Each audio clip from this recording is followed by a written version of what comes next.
Commander Virakith had never known defeat in single combat. Her name was spoken with fear and respect across 47 star systems, and her curved plasma sword had claimed the honor of more than 100 opponents in ritual duels. The Selthari.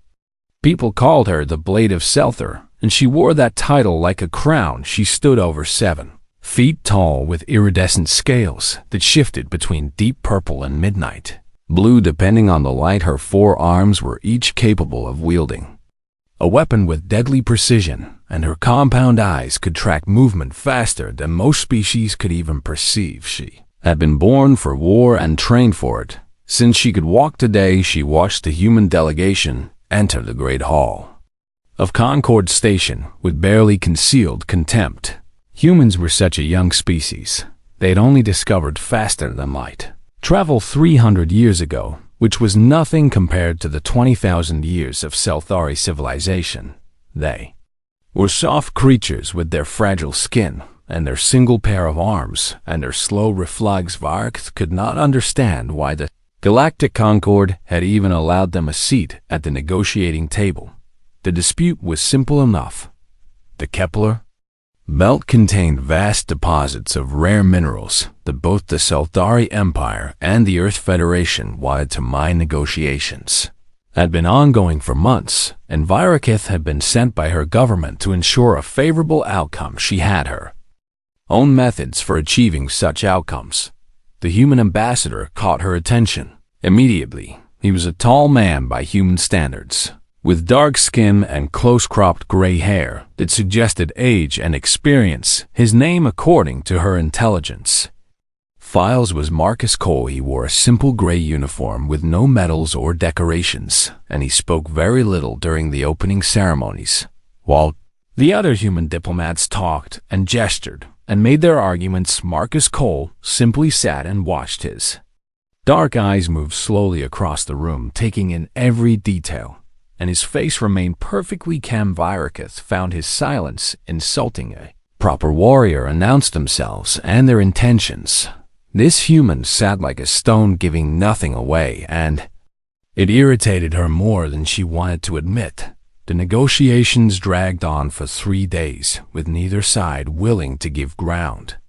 The Selthari demanded exclusive mining rights to the richest asteroid clusters, while the humans insisted on shared access. Voices were raised and accusations were made, and still Marcus Cole said almost nothing. He would occasionally lean over to whisper something to his colleagues, but he never addressed the Selthari delegation directly. On the 4th day, Virakith decided she had waited long enough. She stood from her seat, and the room fell silent. Every species in the Concord knew what it meant when a Selthari commander stood during stalled negotiations. "This talking accomplishes nothing," she announced, and her translator device carried her words to every ear in the room. The Selthari do not waste time on endless debate when there is a simpler solution. She stepped forward and placed her ceremonial blade on the table. "I invoke the Chitva right of resolution." Gasps echoed through the chamber. The right of resolution was an ancient tradition recognized by every species in the Concord. When negotiations failed, either side could demand that the dispute be settled through single combat. The winner would claim victory for their entire delegation, and the loser would forfeit all claims. It was binding and absolute, and no species had ever refused it. Refuse was to admit cowardice and lose all standing in galactic politics. Virakith smiled with her mandibles as she watched the human delegation react. They huddled together, whispering urgently, and she could see fear on several of their faces. This was exactly what she wanted. "Your species claims to value honor," she said, letting her contempt show clearly. "Prove it now if you dare to try. Send your champion to face me in single combat, and let the outcome decide this dispute once and for all. Unless, of course, humanity is too afraid to fight." The humans continued their hurried discussion, and Virakith waited with growing amusement. She had studied human physiology extensively in preparation for this moment. They were endurance predators on their homeworld, which meant they could run for long distances. but their reflexes were slow compared to Selthari warriors. Their bones were fragile, and their skin could be cut by almost anything. They had no natural armor and no claws and no venom in single combat against a trained Selthari warrior a human would. Last perhaps 30 seconds. Then Marcus Cole stood up. The room went quiet again as the gray-haired human walked around the table and approached Virakith. Directly he moved with a calm, steady pace that showed no fear and no hesitation when he reached her. He looked up into her compound eyes and spoke for the first time since the negotiations began. "I accept your challenge." His voice was deep and quiet and absolutely steady. Virak studied him with new interest. Up close, she could see faint scars on his hands and a thin line across his throat that suggested someone had once tried to cut it. His eyes held something she had not expected to see. There was no fear in them, and no anger, and no pride. There was only a vast and terrible patience, like a predator that had learned to wait for exactly the right moment. "You," she said with surprise she could not quite hide. "You are their champion." "I am." "You understand what this means?" She pressed. "If you lose, you will die, and your delegation will forfeit all claims to the disputed territories." "I understand. And you still accept?" "I do." Virakith clicked her mandibles in what passed for a laugh among her people. "You are either very brave or very foolish human." "Perhaps I am both," Marcus Cole replied. "We shall see tomorrow." He turned and walked back to his delegation without another word, and Virakith watched him go with a strange feeling she could not quite identify. That night she summoned her intelligence officer and demanded everything they had on Marcus Cole. The file was surprisingly thin. He had served in the Earth Federation military for 30 years and had retired early under circumstances that remained classified. There were commendations for valor and notes about exceptional combat skills, but the details were redacted. One psychological evaluation mentioned something about survivor's guilt, but offered no explanation. At the very bottom of the file was a single image that made Virakith pause. It showed Marcus Cole from behind, stripped to the waist, and his entire back was covered in some kind of marking. The image quality was too poor to make out details, but it appeared to be text of some kind. "What is this?" she asked her officer. "We do not know, Commander," the officer admitted. "It appears to be a human ritual marking called a tattoo, but we could not determine its significance." Virakith dismissed the officer and stared at the image for a long time. Something about it bothered her in a way she could not explain, but she pushed the feeling aside. Whatever secrets the human carried, they would not save him from her blade. Tomorrow she would add another victory to her legend, and humanity would learn its place in the galaxy. She was certain of it. The crucible was ancient beyond measure. It had been carved into the heart of an asteroid over 100,000 years ago by a species whose name had been forgotten long before the Selthari even existed. Countless duels had been fought within its walls, and the stone itself seemed to remember every drop of blood that had been spilled today. Representatives from every major species in the galactic Concord filled the observation galleries that ringed the central arena. The crystalline Vorathi sat in their specially designed seats that accommodated their geometric bodies. The gaseous Mendril floated in their environmental containment suits, watching through sensors instead of eyes. The insectoid Kachati clicked their mandibles in anticipation, their ancient compound eyes gleaming with interest, and everywhere else the countless other species of the Concord waited to see what would happen. Virakith entered the arena first, as tradition demanded of the challenger. She wore her ceremonial armor, which had been passed down through her family for generations, and polished until it gleamed like liquid metal. Her plasma blade hummed at her side, casting a faint blue glow, and her forearms moved with practiced grace as she saluted the crowd. The severed response was thunderous. Cheers and clicks and whistles and 100 other sounds of approval echoed through the crucible. The Blade of Selther was a legend, and everyone expected her to add another victory to her undefeated record. Then Marcus Cole walked in and the crowd fell silent. The human wore no armor. He had come in simple military fatigues with the sleeves rolled up past his elbows and the collar loose around his neck. At his side he carried a weapon that made several species in the crowd laugh out loud. It was a knife, not a plasma blade or an energy weapon or any of the advanced killing tools that galactic civilization had developed over millennia. Just a simple steel knife, perhaps 18 inches long with a worn leather handle. That had clearly seen many years of U.S. Urikov stared at him as he walked to the center of the arena. "Is this some kind of joke?" she demanded. "Where is your armor and where is your real weapon?" "This is my weapon," Cole replied, and he turned the blade in his hand, letting the arena lights catch the edge. "It has served me well enough. That thing could not even scratch my scales," Virakith said with anger rising in her voice. "You insult me, and you insult this ancient tradition with this mockery." "No mockery is intended," Cole said calmly. "This is simply what I choose to fight with. Then you have chosen to die." "Perhaps," Cole replied, and his voice carried no fear at all. "But I have made that choice before, and I am still here. Shall we begin?" The ceremonial gong sounded before Virakith could respond. Its deep resonance echoed through the arena, signaling that the duel had officially started. Virakith attacked instantly. She had trained for over 40 years, and she had killed opponents of a dozen different species. Her plasma blade moved through the air so fast that most observers only saw the glowing trail it left behind. She struck 3 times in the span of a single heartbeat, aiming for Cole's throat and chest and stomach. Any one of those strikes would have cut an armored opponent in half. Cole was not there. He moved like water flowing around her attacks, with a fluidity that should have been impossible for a human.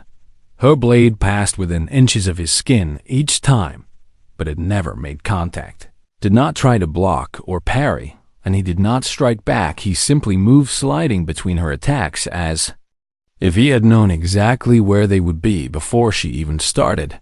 Virakith pressed harder.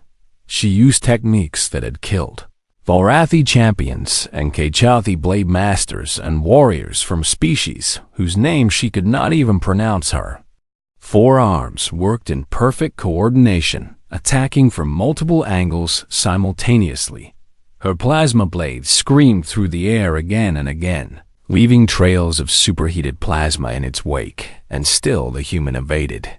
He moved with an economy of motion that spoke of something far beyond mere training. There was no wasted movement and no unnecessary effort. Every shift of his body took him exactly where he needed to be to avoid her attacks, and not a millimeter further. His dark eyes never left hers, and his expression remained perfectly calm throughout. This was not a man who had learned to fight.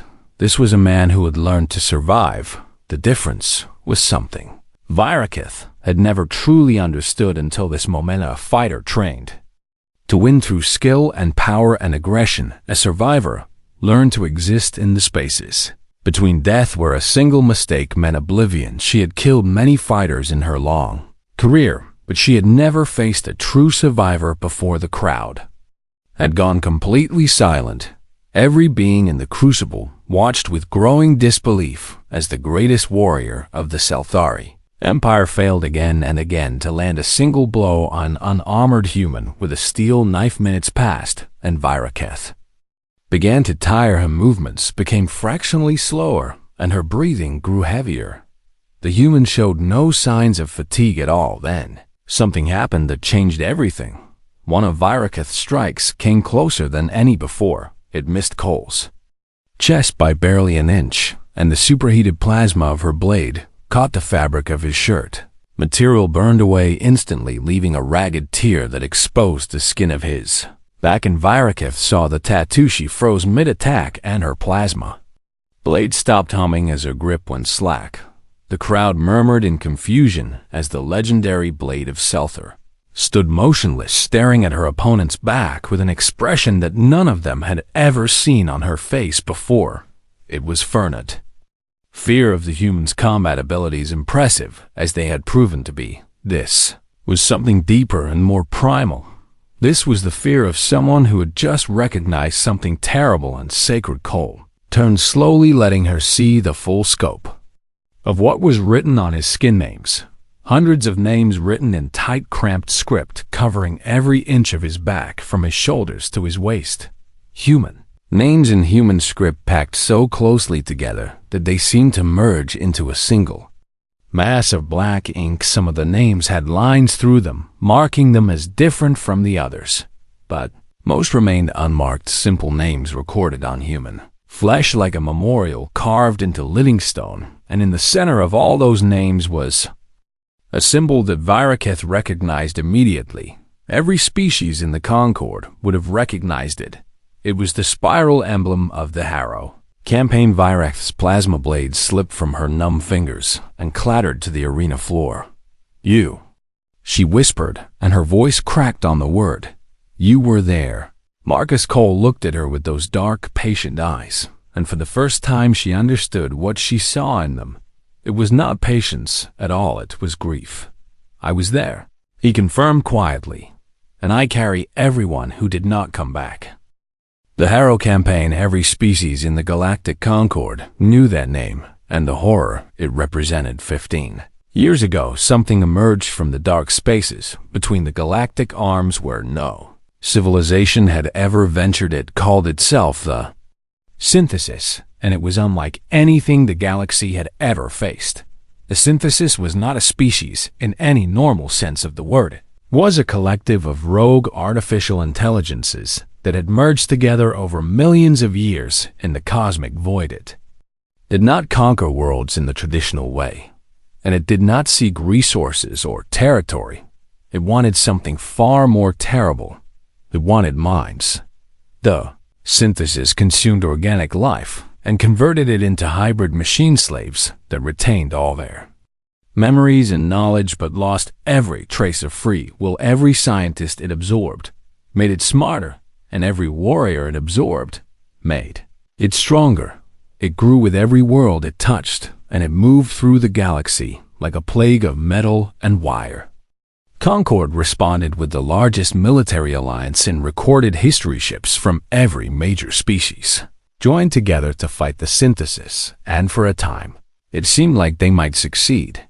Then the Machine Collective adapted to their tactics and learned to predict their strategies. Fleet after fleet fell before its advance. The Selthari Empire lost 3 colony worlds with over 2 billion lives absorbed into the collective.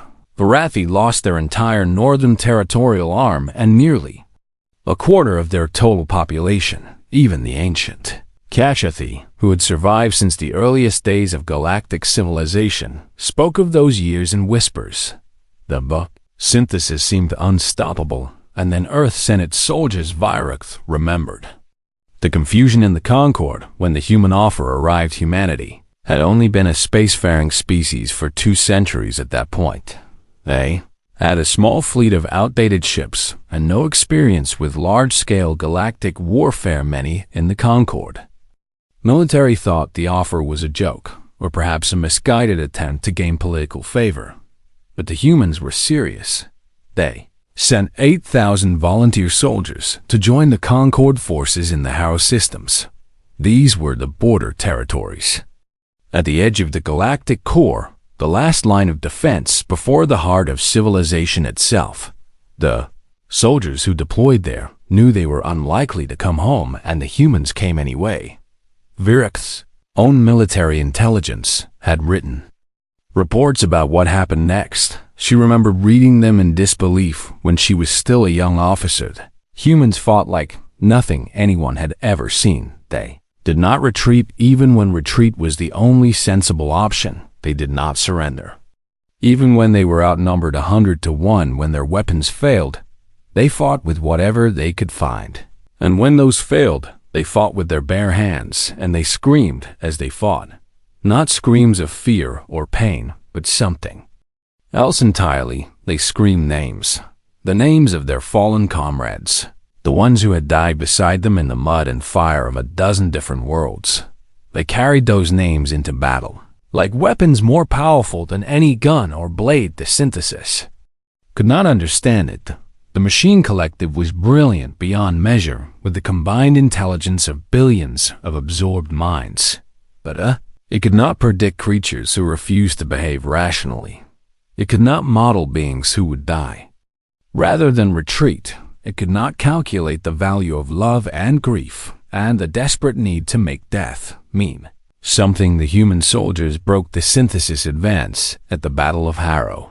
Prime, they held a defensive line for 16 hours against overwhelming odds while the Concorde fleet regrouped and launched a counterattack. When the battle was over, the synthesis forces were scattered and their expansion had been stopped for the first time. The campaign continued for 3 more years after that. The humans fought in every major engagement, leading charges that more experienced species considered suicide missions. They learned the synthesis patterns and developed tactics that exploited weaknesses no one else had noticed, and they died. They died in numbers that would have broken any other species. Of the 8,000 human soldiers who deployed to the Harrow, systems fewer than 200 came home. The rest were absorbed by the synthesis or killed in combat or simply lost in the chaos of a war that spanned dozens of star systems. But they had won. The synthesis was destroyed and the galaxy was saved, and everyone in the Concorde knew who to thank for it. Vijith stared at the names on Marcus Cole's back and felt something she had not felt in decades: shame. She had challenged this man to a duel over mining rights. She had mocked his species as soft and weak and young. She had expected an easy victory that would cement her legend and put humanity in its place. And all this time she had been facing a survivor of the Harrow campaign, a man who carried the names of his dead with him everywhere. He went written on his very skin so that he could never forget them. How many? She asked, and her voice was barely a whisper. How many names? 347. Cole replied, and his voice was steady despite the weight of what he was saying. That was my unit plus attached support personnel and civilian specialists who volunteered to come with us. All of them gone. He confirmed. Some were absorbed by the synthesis, and some died in combat, and some simply disappeared in the chaos. I am the only one left. Virakith looked at the names and saw that some had lines through them while others did not. The ones with lines, she said. What do those mean? Those are the ones whose deaths I have avenged in some way. Synthesis hubs destroyed and their names or territories reclaimed, or enemies defeated. I crossed them out not to forget them, but to show that their sacrifice accomplished something. And the others? Cole was silent for a long moment. Those are the ones who were still waiting. He said finally, waiting for what? For a future that justifies what they gave. For a galaxy of peace. For their deaths to have meant something beyond just one more victory in one more war. He turned to face her fully and Virakith saw the grief in his eyes transform into something harder and more resolute. That is why I accepted your challenge, Commander. Not for mining rights or political advantage, but because you needed to understand what humanity really is. We are not soft or weak or young. We are the species that carries its dead and fights in their names. We are the species that will not stop no matter the cost. And we are the species that wants peace more than anything, because we have seen enough war to last 1,000 lifetimes. The arena remained absolutely silent as every being present absorbed his words, and Virakith realized that she had made a terrible mistake in challenging this human, not because she might lose the duel, but because she had underestimated something far more important than combat skill. She had underestimated the weight of grief turned into purpose. The arena had become something it had never been in 100,000 years of history. It had become a classroom. Every being in the observation galleries leaned forward in their seats or floated closer to the barriers or pressed their sensory organs against the transparent walls. They were no longer watching a duel. They were witnessing something far more important. Virakith stood motionless in the center of the arena, her plasma blade forgotten on the ground at her feet. The human Marcus. Cole faced her with his torn shirt, exposing the memorial written on his back. Neither of them moved to attack. I studied your species before this duel, Virakith said, finally breaking the long silence. I thought I understood what humans were. What did you think we were? Cole asked. Prey, she admitted, and the word tasted bitter in her mouth now. Soft creatures who had stumbled into the stars before you were ready.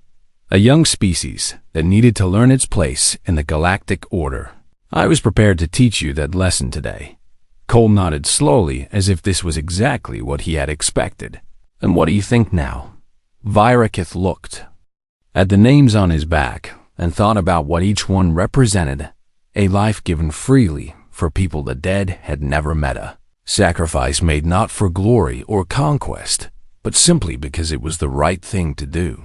At the Harrow, your soldiers volunteered, she said. There was no conscription and no treaty obligation.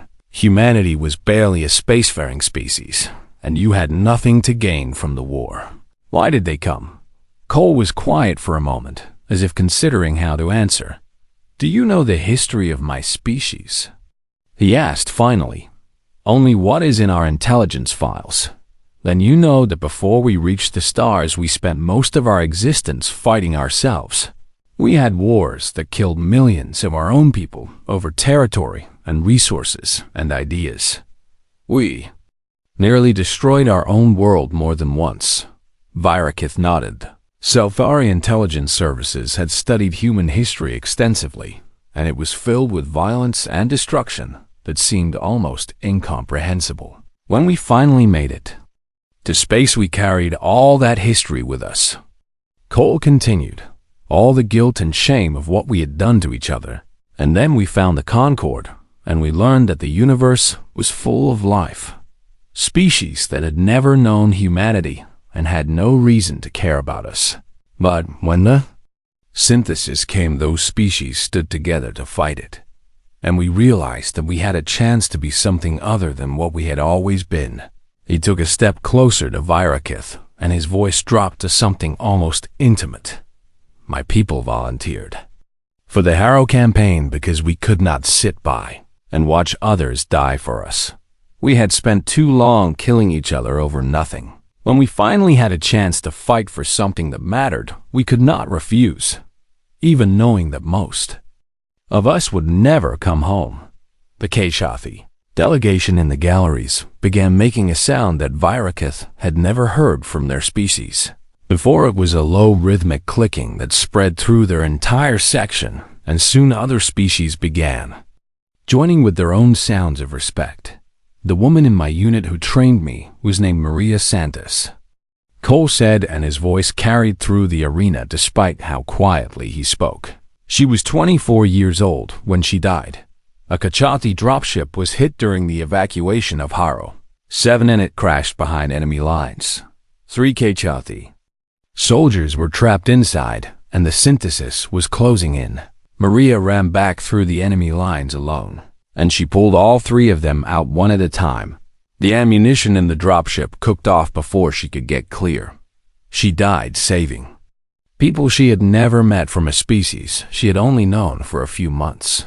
The clicking from the Kachati section grew louder, and Virakith could see that several of them were swaying in what she recognized as a gesture of deep mourning. Another soldier named David Okonkwo held a corridor by himself for 6 hours during the defense of the Varathi medical station. Cole continued. The doctors there were trying to evacuate their wounded, and they needed time. David gave them that time. He had never even seen a Varathi before he deployed to the Harrow, but he died making sure their wounded made it to safety. The Varathi section of the gallery began to glow with soft pulsing light, which was their way of showing profound respect. Every name on my back has a story like that. Cole said, every single one of them died for something beyond themselves. Not for Earth and not for humanity, but for the idea that life matters and that strangers are worth saving. He looked at Virakith with those dark, steady eyes. We carry our Dead with us because we are afraid of forgetting. If we forget them, then their deaths meant nothing. But as long as we remember, then they live on in what we do. Every time we choose peace over war, we honor them. Every time we protect someone who cannot protect themselves, we fulfill their sacrifice. The names are not a burden. They are a responsibility. Virakith thought of Selthari traditions around Deathher. People believed in ceremonial forgetting where the dead were honored with great pyres and then released from memory so that the living could move forward unburdened. It was considered unhealthy to dwell on loss and weakness, to carry grief for too long. But looking at Marcus Cole, she saw something completely different.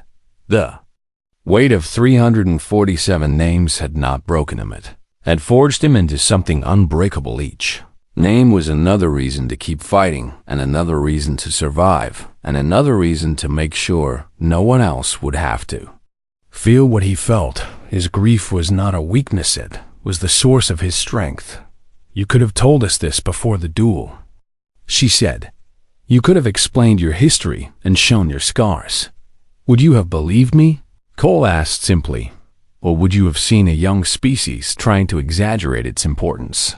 Virakith had no answer because she knew he was right. She would not have believed him. She would have dismissed his words as propaganda and proceeded with the duel expecting an easy victory. "Some things cannot be explained," Cole said. "Some things must be demonstrated. Some things must be felt. I came here today to show you what humanity is, not with words, but with actions. Now you understand." And Virakith realized that she did understand for the first time in her long career as a warrior and diplomat. She truly understood what she was looking at, not an opponent to be defeated, not a species to be managed, but a people who had learned to turn their deepest pain into their greatest strength, and that made them more dangerous than any enemy she had ever faced. It also made them the most valuable ally the galaxy could ever have. Virakith made her decision in the span of a single heartbeat. She stepped back from Marcus Cole and raised all four of her arms in a gesture that every species in the Concord recognized. It was the signal of surrender. The crowd erupted in chaos. Voices and clicks and electronic signals filled the arena as thousands of beings tried to process what they had just witnessed. Undefeated Blade of Selther had yielded without being struck. No one could remember such a thing ever happening in the entire history of the Crucible. Virakith waited for the noise to die down before she spoke. "I yield this duel," she announced, and her voice carried to every corner of the arena. "But I do not yield because I was defeated in combat. I yield because I was defeated in understanding. The Selthari Empire has looked at humanity and seen only a young species to be controlled. We have made a grave error in judgment. I will not compound that error by spilling blood that does not need to be spilled." The human delegation in the observation gallery was silent. Several of them had tears on their faces, and others simply stared at their representative with expressions of awe and pride. Marcus Cole sheathed his knife and faced Virakith with the same calm expression he had worn throughout the duel. "Commander," he said quietly, "do not thank me," she interrupted. "I did not yield for your sake or for humanity's sake. I yielded because my people need to learn what I have learned today. We have spent 300 years treating humans as newcomers to be managed and potential threats to be contained. We were wrong." She stepped closer to him and looked down at the names still visible through his torn shirt. "You carry your dead like armor," she said. "You fight not for territory or resources, but for the right to remember those you have lost. The Selthari Empire has existed for 20,000 years, and in all that time we have never seen anything like this. We were taught that grief is weakness and that the dead should be forgotten so the living can move forward. But you have shown me something different." She reached out with one of her secondary arms and touched his shoulder gently. "You have shown me that grief can become purpose, that loss can become strength, that the weight of the dead can drive the living to become more than they ever thought possible." Cole nodded slowly. "We do not want to be your enemies," he said. We have buried too many of our own children to ever want to bury anyone else's. But we will fight if we must. We will always fight if it means protecting what matters." "How do you do it?" Virakith asked, and genuine curiosity filled her voice. "How do you carry such weight without being crushed by it?" "We do not carry it alone," Cole replied. "Every human who survives carries their own names, their own dead. We share the weight across our entire species, and we remind each other constantly why we bear that burden." He looked up at the galleries where the representatives of dozens of species watched in silence. Every child on Earth learns about the Harrow campaign before they leave school. They learn the names of the soldiers who did not come home. They learn what those soldiers gave so that the galaxy could survive. And they learn that someday they might be called to carry names of their own. It is not a burden we would wish on anyone, but it is a burden we will never put down. The Kachathi delegation began their morning rhythm again, and this time it was joined by sounds from every other species in the arena. The Varathi glowed with their light of respect. Mendril pulsed their containment fields in synchronized patterns, even the Silthari. Observers clicked their mandibles in the ancient gesture of honoring. A worthy Opernent Virakth made another decision in that moment: the mining rights. She said, "They were never truly important. My government sent me here to test humanity, to see how your species would respond when pressured, to determine whether you could be pushed around or whether you would push back." Cole nodded as if this was not surprising to him. "I suspected as much. And your government sent you specifically." Virakith continued, "A survivor of the Harrow, a living reminder of what humanity gave for the galaxy. They knew exactly what they were doing when they chose you as their champion. They did." Cole admitted, "I am not just a diplomat. I am a message." "And what is that message?" Cole looked at her steadily. "That humanity remembers. That we carry our dead with us into every negotiation and every conflict and every moment of our lives. That we will never forget what we sacrificed for the galaxy. And that we expect the galaxy to remember as well." Virakith clicked her mandibles in what was almost a laugh. "You are a clever species. We are a desperate species." Cole corrected. "We came late to the stars, and we knew we would always be seen as newcomers. We could not compete with ancient empires in terms of technology, or resources or military power, but we could compete in terms of what we were willing to give, and we gave more than anyone expected. Now we hope that gift will be remembered when the balance of power shifts against us." Virakith thought about this for a long moment. The humans had played a much longer game than she had realized. They had traded the lives of their soldiers, not just for military victory, but for political capital that would last for generations. Every species in the Concord owed humanity a debt that could never truly be repaid, and Marcus Cole, with his back full of names, was a walking reminder of exactly how much that debt was worth. "Very well," she said finally. "Then let us ensure that their sacrifice meant something beyond just one war. Let us build a partnership that will justify every name you carry." She extended her primary arm in the human gesture she had learned. Cole took her hand and gripped it firmly. "In their names," he said. "In their names." She agreed, and across the Concord the story spreaded, traveled through communication networks and diplomatic channels, and whispered conversations in 1,000 different languages, the tale of the human who came to a duel, carrying only a knife and the memory of his dead. The tale of the warrior who learned that some victories had nothing to do with combat. The tale of two species that found understanding in the most unlikely of places. The humans would not be underestimated again, and the galaxy would never forget the names written on Marcus Cole's back, or the lesson those names taught to everyone who saw them.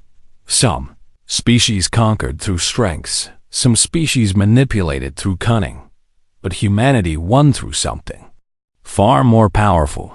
They won through the weight of their grief and the depth of their love and the unbreakable determination to make sure that those who died were never forgotten, and that was something that no other species in the galaxy had ever learned to match.